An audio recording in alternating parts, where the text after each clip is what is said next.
Our current president admits to having smoked a fair amount of marijuana in his youth, and even using some cocaine. But if you were caught with a certain amount of cocaine 3 times, you could be spending the rest of your life in prison. The president before him was caught driving under the influence. But if you were driving your friend to a drug deal, you could be spending the rest of your life in prison. And the president before that, he says he didn't inhale. But if you were the one selling him the marijuana and he said you had a gun on you, you could be spending more than half a century in prison. Here are 3 reasons why mandatory minimums are really bad. Reason number 1, they give ridiculously long sentences relative to other crimes. Take the case of Weldon Angelos, a 25-year-old record producer. He was convicted of selling marijuana a couple of times to an informant who claimed that he had a gun.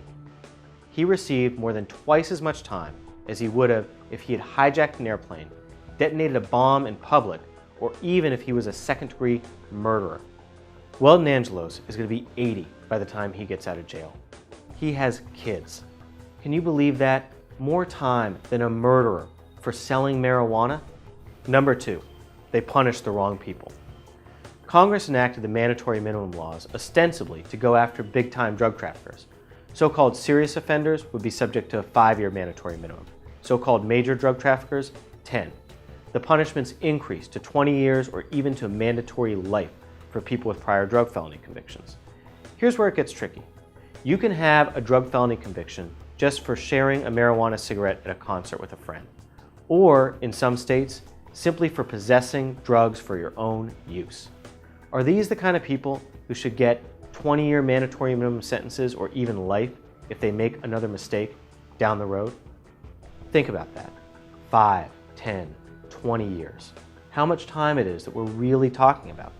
And think about how many people you know that could be in this category of a prior drug offender, just for sharing drugs or for possessing them for their own use.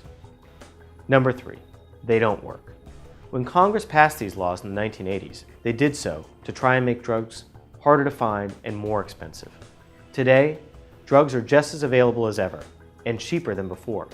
Given that it costs $29,000 a year to keep someone in federal prison, and the price of drugs has gone down since the laws were passed, how could we say that these laws have worked? We can't. I'm Alex Craig, criminal law professor at Thomas Jefferson School of Law. These are just 3 of the reasons why I think mandatory minimums are among the worst aspects of our criminal justice system. If you agree with me, there is still reason to be hopeful that these laws can be reformed. Click here to see my next video about efforts to change the laws. If you want to get involved right now, click here.